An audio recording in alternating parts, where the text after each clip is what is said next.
The Lusitanian Guerrilla. The Lusitanian guerrillas were some of the fiercest warriors from ancient Iberia, renowned for their relentless resistance against Roman expansion. They stand out as one of the few Iberian tribes capable of holding off Rome for decades. But what made their approach to warfare so effective? How did they manage to stand toe-to-toe with one of the greatest military powers in history? Guerrilla warfare, masters of the hills and mountains. One of the most defining characteristics of the Lusitanian guerrilla was their expertise in guerrilla tactics. The mountainous terrain of their homeland in the Iberian Peninsula played a crucial role in shaping their military strategy. The Lusitanians were able to exploit the geography to their advantage, turning what could have been a disadvantage into an essential tool for ambush and attrition warfare. The Lusitanians were true masters of ambush. Using the rugged hills and dense forests of their homeland, they would carefully choose their battlegrounds and then lay traps for Roman legions, which were not accustomed to such conditions. They were able to engage Roman forces in small skirmishes, harrying the larger and better equipped legions. The key to their success was speed and surprise. They would strike swiftly, using their knowledge of the land to retreat before the Romans could mount an effective counterattack. This constant harassment wore down the Roman legions over time and inflicted significant casualties, often without a direct confrontation. In addition to ambushes, the Lusitanians utilized hit-and-run tactics, attacking at unexpected times and then disappearing into the terrain. Their speed and mobility were critical to the success of these attacks. The Roman military, with its heavy infantry formations, was ill-suited to fight a battle of attrition in such an environment. This style of warfare became highly effective against a more rigid Roman army, which had been trained to fight in structured, set-piece battles.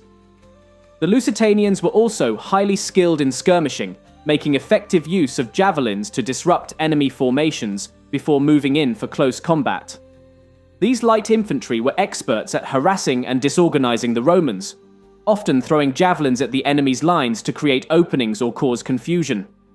Javelins, lighter and faster than the Roman pilum, were ideal for these tactics.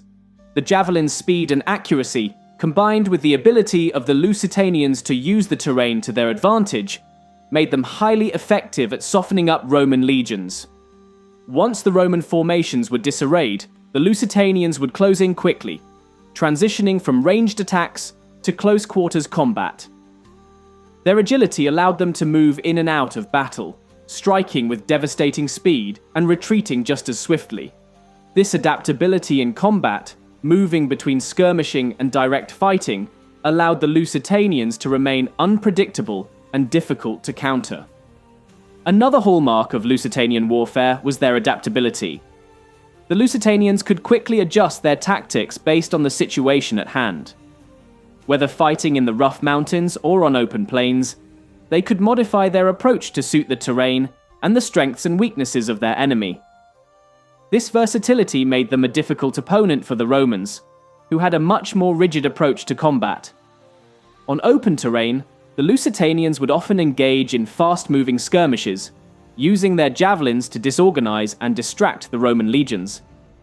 In the mountains, however, they would use the terrain to their advantage, launching surprise attacks from higher ground, where the Romans' heavy armor and formations would hinder their mobility. The ability to seamlessly transition between different forms of combat gave the Lusitanians a strategic edge that was hard to overcome. Arms and armor. The Lusitanians' weapons and armor were designed with one key factor in mind: mobility. Unlike the Romans, who relied on heavy armor and large shields, the Lusitanian warriors favored lighter equipment that allowed for quick movements and adaptability in battle. The distinctive nature of their weapons made them stand out among other ancient infantry. The javelin was perhaps the most iconic weapon used by the Lusitanians. Known for their skill in ranged combat, they wielded a variety of javelins designed for different purposes. These ranged weapons allowed them to engage the enemy from a distance and disrupt formations before closing in for melee combat. Although the pilum is most closely associated with the Roman legions, the Lusitanians' use of heavy javelins exemplifies their mastery of ranged warfare. Their javelins were an essential tool in both skirmishes and ambushes, as they allowed the Lusitanians to strike before the Romans could retaliate. The falcata, a curved, single-edged sword, was one of the most effective melee weapons in the Iberian warrior's arsenal. Known for its distinctive shape, the falcata's curved blade was designed for slashing, making it ideal for close combat. It was especially lethal in the hands of a trained warrior, capable of delivering devastating blows to an enemy's defense. The falcata's design made it distinct from the straight-edged Roman gladius, though both weapons were used in Iberia. The falcata, however, was native to the Iberian Peninsula and was much more commonly used by the Lusitanians in their resistance to Roman occupation. Its shape, with a pronounced curve and a sharp cutting edge, allowed it to bypass shields and strike at the exposed parts of an opponent's body. The catra, a small round shield, was an essential part of the Lusitanian warrior's armament. Unlike the large rectangular shields used by the Romans, the catra was lightweight and designed for maximum mobility. It allowed the Lusitanians to move quickly on the battlefield, whether skirmishing or engaging in close combat. While the catra was primarily a defensive tool, it could also be used offensively. In the close quarters fighting that often ensued in the mountains and forests, the catra could be employed to bash opponents or create openings for a fatal strike. Its lightweight nature allowed it to be used as an extension of the warrior's own movements, offering flexibility in both defense and attack. Lusitanian infantry typically wore light armor, prioritizing agility and speed over heavy protection.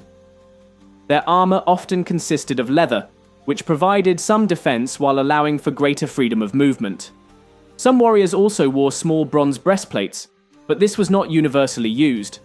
Their armor was designed to complement their hit-and-run tactics, allowing them to fight effectively without being bogged down by the weight of heavy armor. The emphasis on light armor was a deliberate choice, as it allowed the Lusitanians to operate in the difficult terrain of Iberia without sacrificing mobility. This strategic decision meant that the Lusitanians could move quickly through the forests and mountains, striking hard and fast before retreating into the terrain to evade Roman retaliation. Resistance to Rome. The most famous chapter in the history of the Lusitanians is their resistance to the Roman Empire. Their warrior society, marked by fierce independence, stood against the Romans for decades. The leadership of Viriathus, a charismatic and cunning commander, propelled the Lusitanians into a protracted guerrilla war against Roman expansion in Iberia. Under his leadership, the Lusitanians waged a prolonged guerrilla war against Roman forces, inflicting multiple defeats on the invaders. Viriathus employed the same tactics that had served the Lusitanians for generations: ambushes, surprise attacks, and hit-and-run skirmishes. His army, though smaller in size and less equipped than the Romans, was able to use the terrain to outmaneuver their much larger adversaries. The Romans, faced with mounting casualties and a frustrating inability to defeat the Lusitanians decisively, resorted to negotiations. However, the sheer skill and persistence of the Lusitanians ultimately delayed Roman control over Iberia, earning them a reputation as a fierce and resilient force in the ancient world. Lusitanian warriors were highly regarded throughout the ancient world for their military expertise. As a result, many of them served as mercenaries in various armies across the Mediterranean.